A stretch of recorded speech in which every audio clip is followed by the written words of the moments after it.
Si on gagne, avec cette équipe-là, on va changer ce sport. Cadence man. Essaie de Christian Domenici, c'est un génie. Trace la glace, c'est le Bumpman. Vous êtes l'équipe la plus nulle que j'ai jamais entraînée. Je vais devenir la meilleure. Comme ça, je pourrais changer les choses. Nous on marque pas avec ses pieds, on marque avec ses couilles. Ici, on parle du sport dans le cinéma. Au Ciné Sporting Club, la Dream Team rencontre le casting. Ça pue la sueur et le popcorn. On entend les claps de cinéma répondre aux claps des serviettes sur le cul. Et les chasubles des joueurs se mélangent aux costumes des acteurs. Poussez la porte des vestiaires du Ciné Sporting Club le temps d'une causerie. Et découvrez les rapports plus ou moins étroits entre le sport et le 7e art. Bonjour à toutes et bonjour à tous et bienvenue dans ce 7e épisode du Ciné Sporting Club. Et bonjour Fabien. Et bonjour tout le monde, merci beaucoup de nous suivre. Un bon acteur, c'est mettre de l'émotion dans l'action et de l'action dans l'émotion. C'est pas moi qui le dis, c'est ce bon Charlie Chaplin. Aujourd'hui, on parle des acteurs, mais pas n'importe lesquels. On parle de ceux ayant embrassé des carrières dans les deux mondes du sport et du cinéma. Nombreux sont les sportifs étant passés des lumières des stades aux spots des studios de ciné. Certains n'y ont fait qu'un bref passage et d'autres s'y sont trouvés une carrière avec plus ou moins de succès et de notoriété. Vous l'avez compris, aujourd'hui nous allons donc parler de ces sportifs acteurs ou acteurs sportifs qui ont toujours poursuivi un seul objectif, l'amour du jeu. Vous avez compris, l'amour du jeu. Ouais, d'accord, je vois. Donc l'épisode du jour s'intitule sobrement « Ça joue ». Oui, mais je joue au baseball maintenant. Ouais, c'est ça. Et moi, je suis un grand acteur shakespearien.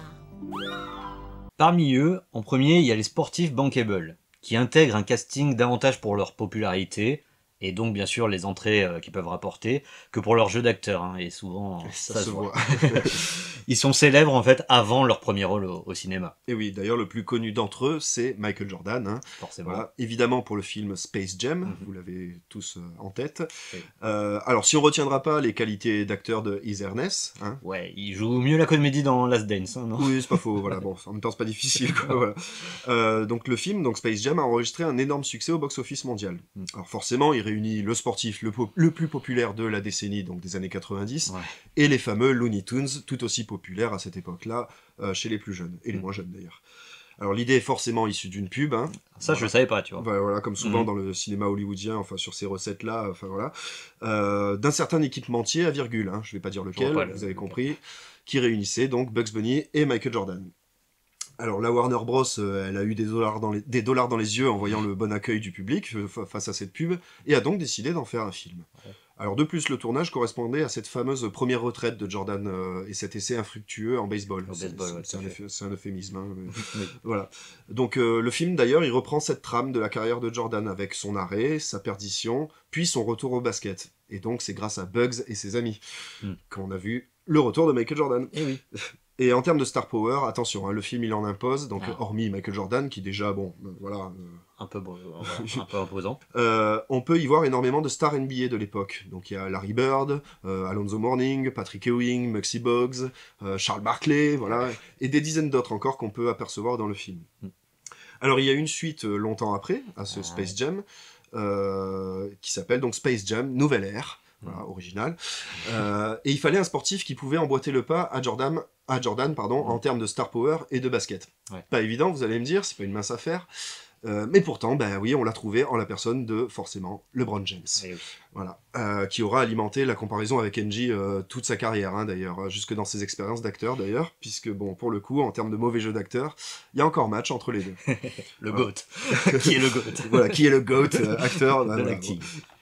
Autre basketteur, puisqu'on retrouve finalement pas mal de basketteurs qui se sont amusés devant la caméra, c'est Shaquille O'Neal, voilà, donc même génération, enfin un peu plus tardive, mais voilà, on est dans les années 90-2000. Alors lui, pour le coup, il a commencé tôt, hein, donc dans Blue Chips, on en parlait, hein, voilà, où il joue un peu son rôle donc de futur crack de NBA. On lui en demande pas trop, hein, on lui demande de jouer du basket, de faire ses dunks signatures, et il joue bien son rôle donc de basketteur avec son coéquipier de l'époque, d'ailleurs, qui partage l'affiche, donc son coéquipier, Fernie Hardaway, c'était un joueur que j'appréciais beaucoup d'ailleurs à l'époque, mais qui a pas eu, qui malheureusement a été fauché par les blessures dans sa carrière, quoi. Il a ensuite endossé le rôle d'un génie de la lampe. Enfin non, pardon, pas d'une lampe, hein, d'un ghetto blaster. Oui, Je sais pas si tu l'as vu, hein, mais Ouais, voilà. j'ai C'était souvenir dans, de c'était dans Kazam, voilà, Kazam, le fameux ouais, c'est ça. Kazam avec Shaquille O'Neal. Mm. Bon, alors, évidemment, c'est pas un grand acteur, voilà, mais bon, ceux qui connaissent Shaq savent bien qu'hormis son côté sportif populaire, c'est aussi son côté clown, showman, qui l'a encouragé à se tenter au cinéma. Oui, c'est là où ça marchait plutôt pas mal. Oui, finalement, voilà, oui, et ça a marché, voilà. Ouais. Donc, bon, il s'est tenté à d'autres choses, hein, rappelle-toi, il y a même eu des jeux vidéo, Shaq Fu. Oui, voilà. Ça, Oui, c'est- non, mais il est pas parti sur des trucs sérieux, tu vois ce que je veux Mais dire. on arrive justement sur ce côté bankable, en fait, où c'est quelqu'un, on sait de toute manière que par sa notoriété sportive, Mm. va ramener des places de cinéma, quoi. En Oui, fait, puis et donc du il y en chiffre. avait d'autres. Voilà. Mm. Il y a eu d'autres basketteurs, Dans le effectivement, basket, donc ouais. je cite Ray Allen, bon ça j'en parlerai plus dans la recommandation du jour, Ouais. et il y a eu aussi une petite apparition de Karim Abdul-Jabbar dans Y a-t-il un pilote dans l'avion, où il joue Mm. un pilote justement dans l'avion. Voilà. Le titre Et aussi était- d'ailleurs il joue dans Le jeu de la mort, un film Bruce Lee. voilà, avec Bruce Lee, voilà, contre Bruce Lee d'ailleurs. D'accord, ok. Ah, Voilà, bah, à ton tour ouais. donc, du coup de nous dire un acteur bankable, enfin un sportif bankable qui est devenu Mhm. acteur. ouais, alors moi je suis parti alors aussi côté États-Unis avec Tom Brady. Mhm.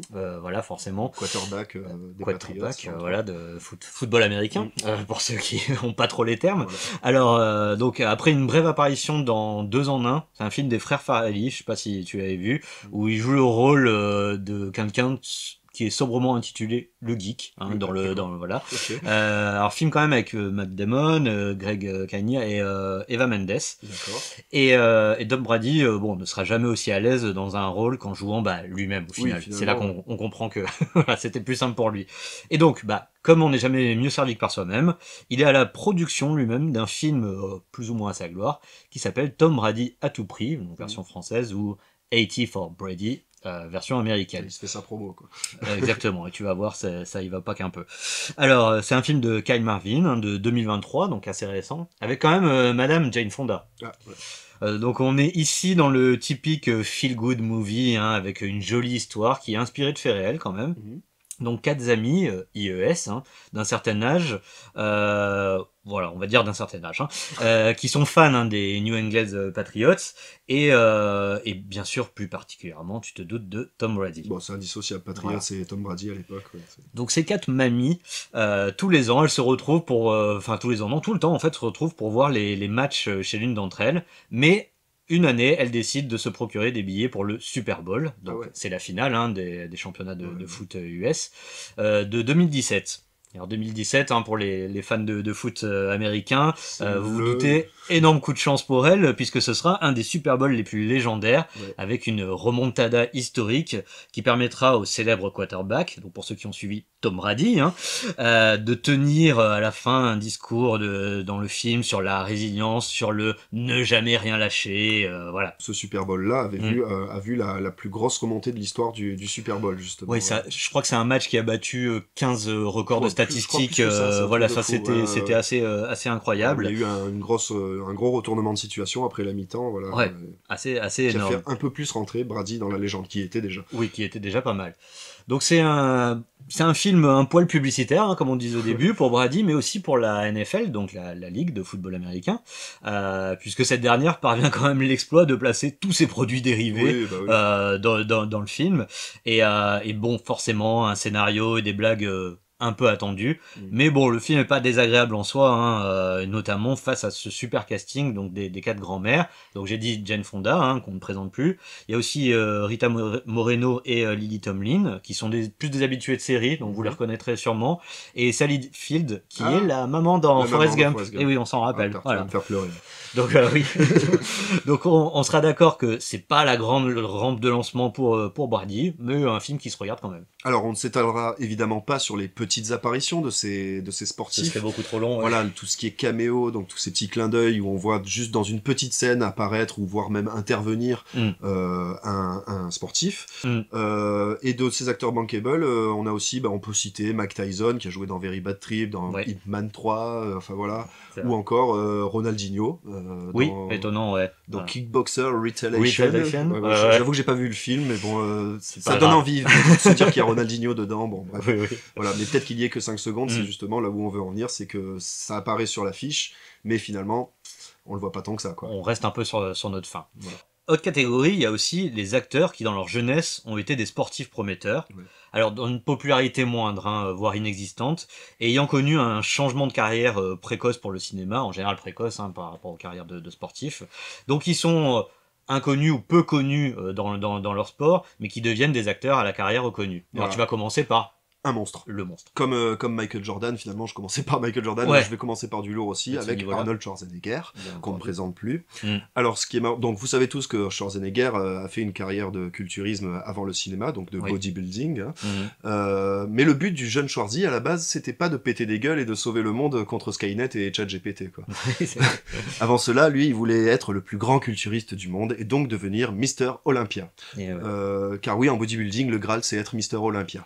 Voilà. Et il va le faire. Et après son premier titre, He'll be back. 7 fois Mister Olympia, finalement. Quand même, Il ouais. va être Ouais, ouais. 7 fois Mister Olympia, auquel on peut ajouter 5 titres de Mister Univers, des titres de Mister Europe, etc.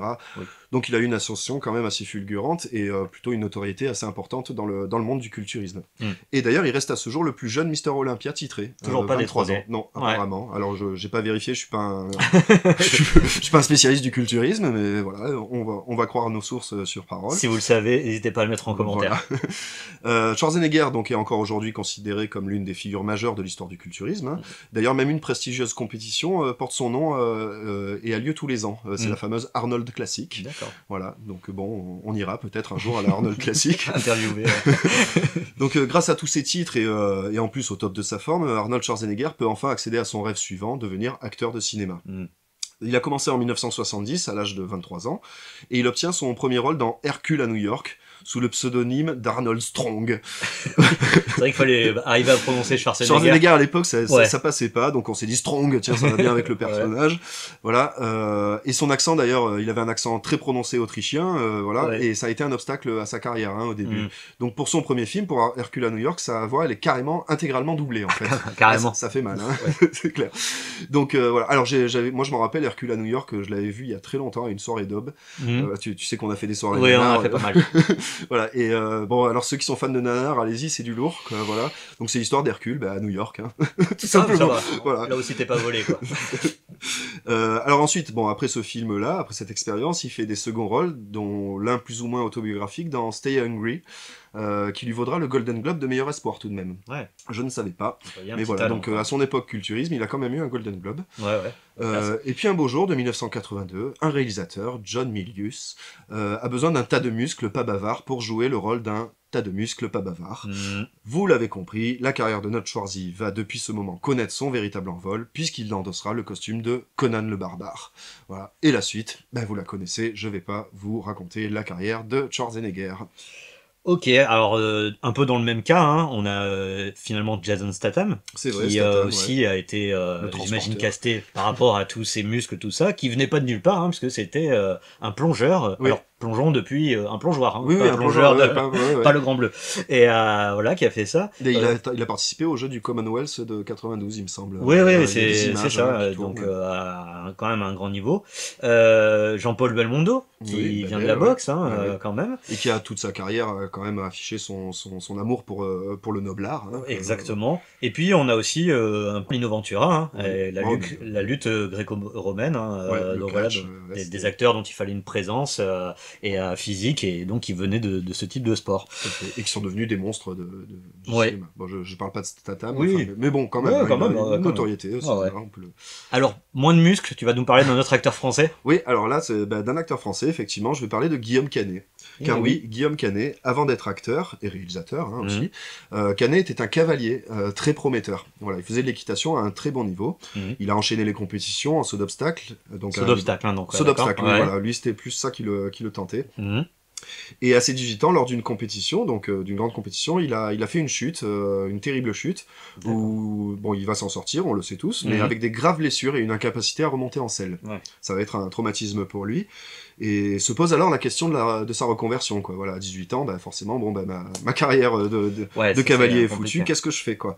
Et c'est finalement grâce aux chevaux et un peu à un coup du destin, quoi, qui va se remettre en selle, si je puis dire. Oui. Je l'ai.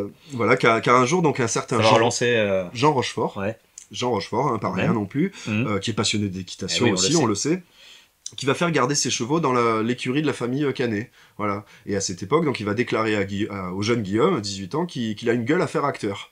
Ouais, c'est marrant ça. Alors ouais. Rochefort va même souffler son nom au réalisateur Philippe Haïm, qui le fait débuter au cinéma sur le film Barracuda en 97. Donc quand t'as un mec comme Jean Rochefort qui te dit ça, qui te dit t'as une gueule pour faire du cinéma, Ouais, et qui en plus te met le pied à l'étrier. Ouais. Oh, Hein, putain, si tu je puis dire, je suis encore. Et ben tu suis son conseil, hein, et tu dis pas non, quoi. Voilà. D'ailleurs, ils vont rester amis après ça. En même temps, en reconnaissance éternelle. Ouais. Voilà, on pense tous à Jean Rochefort qui nous manque. Évidemment. Ouais, complètement. Alors, s'ensuit donc une carrière au cinéma qui n'est plus approuvée pour Guillaume Canet, et ce n'est que des années plus tard, en 2013, qu'il va remonter sur un cheval, et pour l'occasion d'un film. Cette fois, c'est le cinéma qui s'y attelle. C'est le film Japelou, dont on a parlé déjà, qu'il a écrit et dans lequel il joue, et donc ça va le forcer à se remettre à la compétition de saut d'obstacle, et à ne plus la lâcher depuis. Hein. Depuis, il va refaire des compétitions, voilà. Il va encore, d'ailleurs, même faire une terrible chute aussi encore à une compétition, mais bon, il va s'en sortir indemne, mais bon, ça l'a pas arrêté. Ouais. Et finalement, pour Guillaume Canet, ce qu'on peut dire, c'est que l'équitation et le cinéma auront définitivement gravité tout en se croisant autour de son monde, quoi, de sa vie, quoi, voilà. Quand c'était pas l'équitation, c'est le cinéma qui l'a sauvé, et le cinéma lui a permis de se remettre à l'équitation. Vous avez rien compris, vous. Vous avez beau avoir été champion de France, vous connaissez rien aux chevaux. Vous parlez de médailles, de dollars, de carrière. Mais lui, vous pensez à lui ? Une jolie histoire, hein, encore une autre, avec un peu de douceur et de grâce. Je vais parler d'Esther Williams, l'actrice américaine. Donc la première vie d'Esther Williams, qui est née en 1921 en Californie, elle se déroule dans les bassins. À 18 ans, elle devient quand même championne des États-Unis du 100 mètres nage libre, et elle a aussi d'autres compétitions dans lesquelles elle réussit. Et donc à ce moment-là, c'est tout naturellement qu'elle prépare les JO de 1940. T'as compris en entendant la date, c'est les Jeux Olympiques de Tokyo. Alors décidément, faut plus les faire là-bas, hein, les JO. Qui sont d'abord réattribués à la Finlande après le début du conflit, et puis qui sont complètement annulés pour cause de guerre mondiale. Esther Williams, du coup, elle se retrouve, elle travaille comme vendeuse, comme mannequin pour maillot de bain, et finalement, elle participe aux Jeux aquatiques de l'Expo internationale de San Francisco, où elle est détectée par la MGM. D'accord, là, donc le studio de cinéma. Le studio de cinéma hollywoodien. Elle débute ainsi sa carrière d'actrice en jouant dans quelques films qui mettent en avant ses talents nautiques, forcément. Ils ont bien compris son talent. Son premier immense succès, ce sera Le Bal des Sirènes de George Sidney, qui est une prouesse technologique en soi pour l'époque, puisque il y a une scène énorme avec un caisson vitré géant, il y a une grue pour la caméra, des maquillages spéciaux waterproof qui sont développés à ce moment-là. Et ce film sera suivi pour Esther Williams d'autres succès, mais hélas pour elle toujours un petit peu en maillot de bain, tu vois, parce que c'est surtout pour ça qu'elle est castée. Finalement, elle arrête sa carrière d'actrice en 1962, lorsque les comédies musicales en général n'ont plus trop le vent en poupe. Mais alors la jolie histoire, et la boucle qui se boucle si tu me permets, c'est que toutes ces comédies musicales aquatiques ont grandement popularisé la natation synchronisée.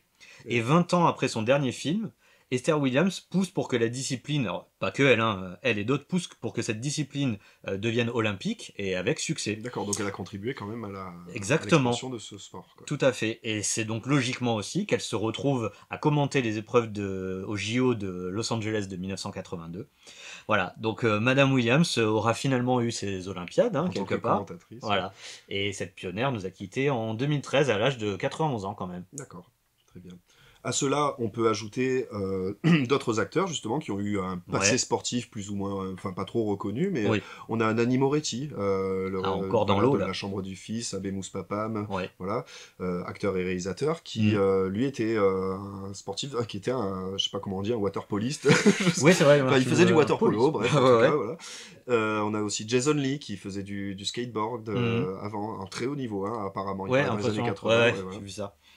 Carl Weather qui joue Apollo dans Rocky, dans les premiers Rocky bien sûr, qui était un footballeur américain, et évidemment à cela on peut citer les Jean-Claude Van Damme qui faisait du karaté. Alors j'ai appris que malgré ce qu'on peut penser, enfin les légendes urbaines, Van Damme n'a jamais été champion de karaté. Il y a aussi les sportifs reconnus qui se sont totalement engagés dans une carrière cinéma. Alors peut-être au départ aidés par leur notoriété, mais qui n'ont pas à rougir de leur carrière d'acteur au cinéma.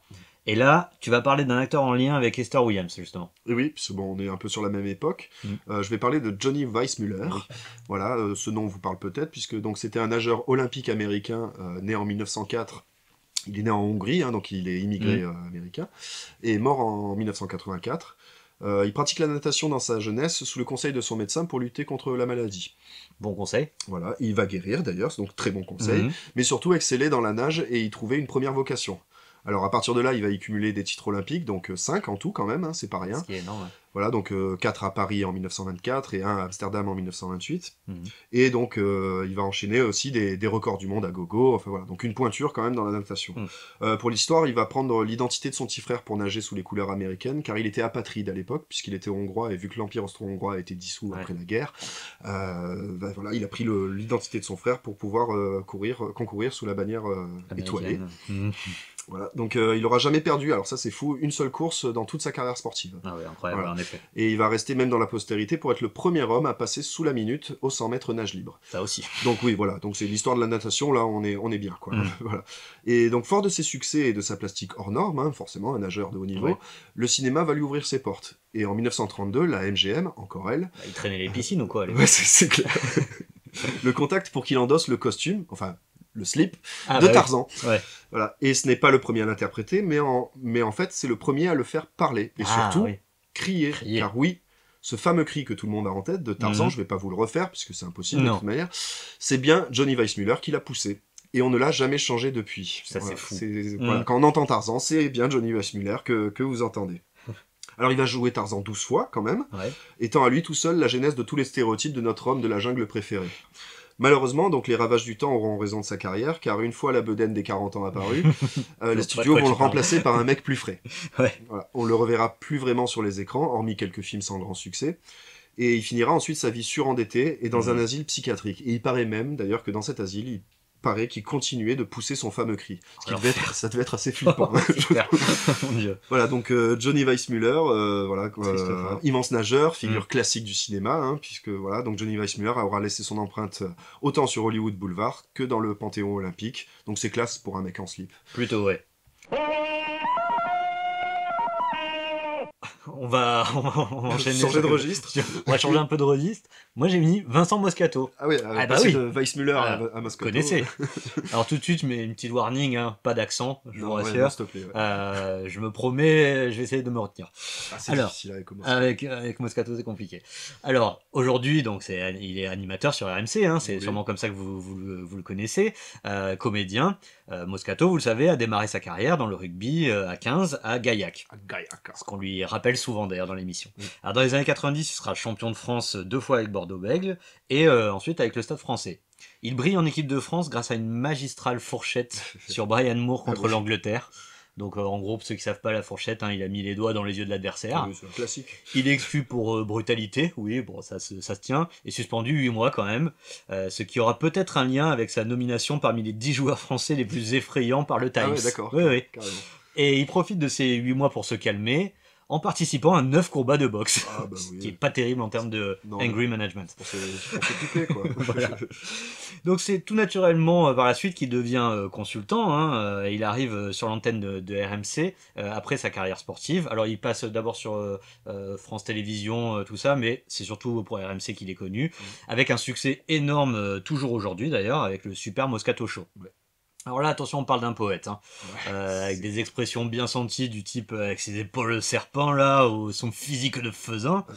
Tu connais, hein? J'avais dit les accents, merde. C'était les accents. Désolé. En parallèle, il commence à faire des apparitions dans le cinéma, hein, notamment dans Le Placard de Francis Weber. Il joue un homophobe. Il est aussi dans Vercingétorix de Jacques Dorfman. Voilà. Et puis il va enchaîner avec des succès différents rôles, notamment dans 36 quai des Orfèvres, quand même, voilà, d'Olivier Marchal, ou Astérix aux Jeux Olympiques de Frédéric Forestier. Aïe. Voilà, aïe. Mais ce sera d'ailleurs son seul film jusqu'à présent à être un tant soit peu en lien avec le sport. Mine de rien, il n'a pas joué plus que ça de sportif. Si, juste un petit peu, dans le premier, Le Placard, où ils ont une équipe, l'entreprise de rugby. Voilà. Mais c'est vraiment les seuls liens qu'on lui trouve. Donc mine de rien, avec une vingtaine de films au compteur, Moscato, en tant qu'acteur, il va au mastic. Ah oui. Alors pour ces acteurs justement qui ont eu une carrière sportive comparable finalement à leur carrière d'acteur, on va citer Eric Cantona évidemment. Bien entendu, on en parle dans d'autres, c'est pour ça aussi qu'on n'a pas le bonheur dans le pré, Looking for Eric, etc. Ouais. On a Dwayne Johnson, The Rock, aussi. Voilà, qui était un footballeur américain, puis catcheur, puis maintenant acteur, et acteur plutôt très reconnu. Très voilà. Maintenant, Chuck Norris, qui était champion de karaté. Lui, pour le coup, il avait vraiment été champion de karaté. Ouais.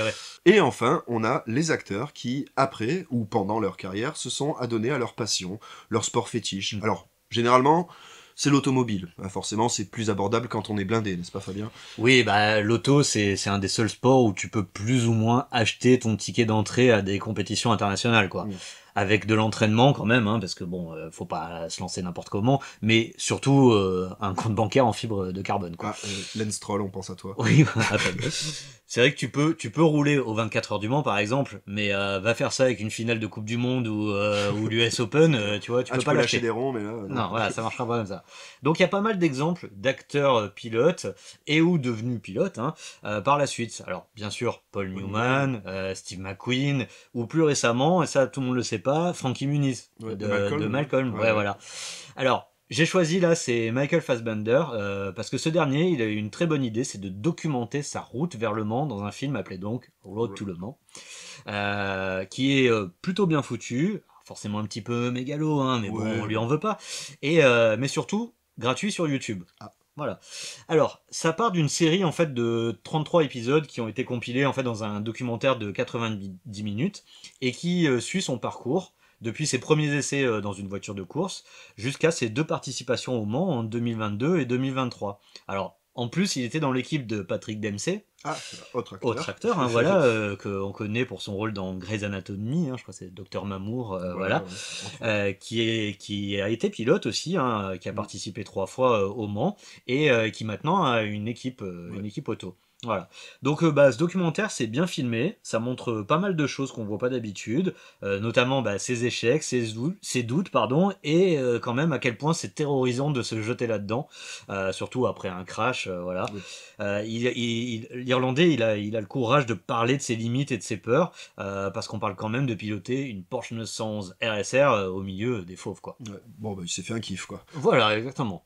Et on a d'ailleurs également d'autres acteurs qui se sont adonnés à une passion autre que le sport automobile. Oui, il n'y a pas de ça. On parlait de Guillaume Canet tout à l'heure, qui continue du coup l'équitation, mais on avait aussi donc Jean Rochefort, qui a fait de l'équitation toute sa vie, et qui même après sa carrière d'acteur continue à avoir un lien avec l'équitation, puisqu'il l'a commenté au JO notamment, on s'en rappelle. Oui, cependant. Et également, on peut citer aussi Mathieu Kassovitz, qui sa nouvelle lubie était le MMA, et qui aime bien maintenant casser des gueules, quoi. C'est ça. Quoi que l'on puisse en penser, on remarque que beaucoup de sportifs se retrouvent devant la caméra, soit pour leur star power, leur capacité à faire venir dans les salles des fans du sportif et non de l'acteur. Oui, comme Jordan, Shaquille O'Neal, tous ceux qu'on a cités. Ouais. Soit pour leur physique, et oui, parce que du muscle, corps d'Apollon ou d'Aphrodite, pour les dames. Et ça, on l'a vu justement, c'est plus pour ceux qui ont eu une carrière de sportif avant et qui ont eu une opportunité finalement qui s'est ouverte pour le cinéma, parce qu'ils ont été repérés un peu un casting sauvage en fait. Oui, c'est une sorte de casting sauvage. T'as un joli corps, t'as une jolie gueule. Tu devrais faire acteur. Parti. Enfin, voilà. Et exactement. Parti. Et puis sinon, soit grâce à leur pognon. Ça aide, l'argent. C'est sûr. Alors, souvent aidés par un de ces éléments-là au départ, certains se sont bâtis une seconde carrière, donc on l'a vu, parfois encore plus auréolée de succès que la première. La retraite du sportif, que l'on appelle souvent la petite mort, peut connaître finalement la résurrection grâce au cinéma. Numéro 10, ça fait combien de temps qu'on est cousins ? Beaucoup trop longtemps. T'es égyptien comme moi ? Je suis pas égyptien, moi. C'est toi qui m'as mis ces trucs pourris d'égyptien. Et tes cheveux, je t'ai acheté des jolis cheveux, t'es content, non ? Oui, les cheveux, je suis content. Alors Romain, tu nous l'as un petit peu teasé au début de l'épisode. Quelle est ta recommandation de la semaine ? Alors pour En Tribune dans ton canapé, cette semaine, vu qu'on est dans le thème des sportifs dans le cinéma, j'ai choisi un film sur le basketball. Et donc j'ai choisi I Got Game de Spike Lee, donc film de 1998 avec Denzel Washington et une future star NBA. Ce film a pour personnage principal Jesus Shuttleworth, joueur de basket très prometteur qui joue en dernière année de lycée. Du coup, beaucoup d'universités lui font de l'œil, et même du pied. Alors tu sais comment ça marche là-bas, on en avait parlé avec Blue Chips, mais voilà, les universités n'ont pas le droit de proposer de pots de vin et de faire du racolage, en théorie. Oui. Hein. Voilà. On met des guillemets avec nos doigts, voilà. C'est pas très radiophonique. Mais... Et donc ils doivent user de belles promesses et de petits cadeaux, enfin des gros cadeaux, voilà, pour que le joueur, le lycéen, intègre l'université. Voilà. Donc pour ce film... Spike Lee, que l'on sait fan de NBA et plus particulièrement des Knicks. Hein, toujours au premier rang. Toujours au premier rang, en bas à gauche, vous le voyez, c'est ce petit habillé dans toute la tenue des Knicks qui gesticule dans tous les sens. C'est ça. Il tenait à prendre un joueur de basket professionnel pour interpréter le rôle de Jesus. Voilà. Pour la petite histoire, il avait proposé en premier à Kobe Bryant, qui était vraiment chaud. Alors franchement, ça, quand j'ai lu ça, j'ai fait « Wow, c'est dommage !»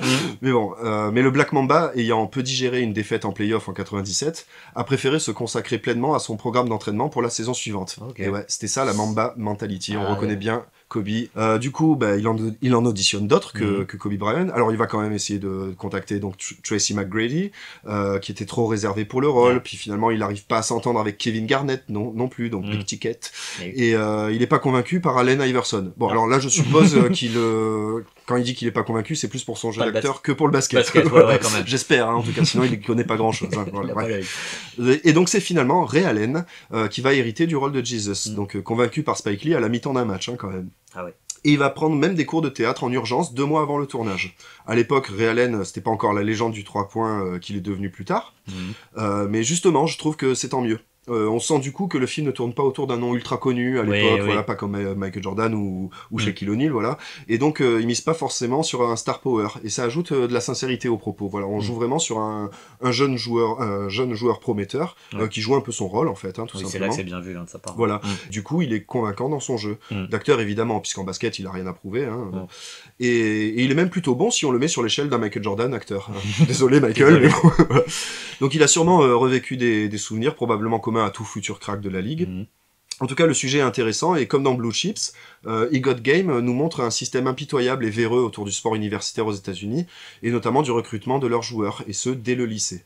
Les universités sont prêtes à toutes les déviances, même illégales, pour accueillir les potentiels stars. Évidemment, on a aussi de bonnes scènes de basket dedans, avec un Ray Allen jeune et fringant, et toujours avec son petit rictus qui le caractérise. Voilà, donc, He Got Game de Spike Lee, à l'occasion, c'est vraiment à voir. Cet épisode touche déjà à sa fin. Vous pouvez nous retrouver sur tous les réseaux sociaux, les plateformes de podcast. Normalement, on est partout. Et puis surtout, vous allez pouvoir répondre à la question de Romain. Et oui, la question du jour, donc, c'est quel sportif vous imagineriez bien acteur? Alors attention, tous ceux qui répondent Neymar, c'est trop facile. Non, hein. c'est trop facile. Non. On a bien dit acteur professionnel. Merci beaucoup. On se retrouve pour le prochain épisode qui va parler de la petite balle jaune, je crois. Et oui, la petite balle jaune. Donc le prochain épisode qui s'intitulera Passing Shots. À bientôt, merci. Merci.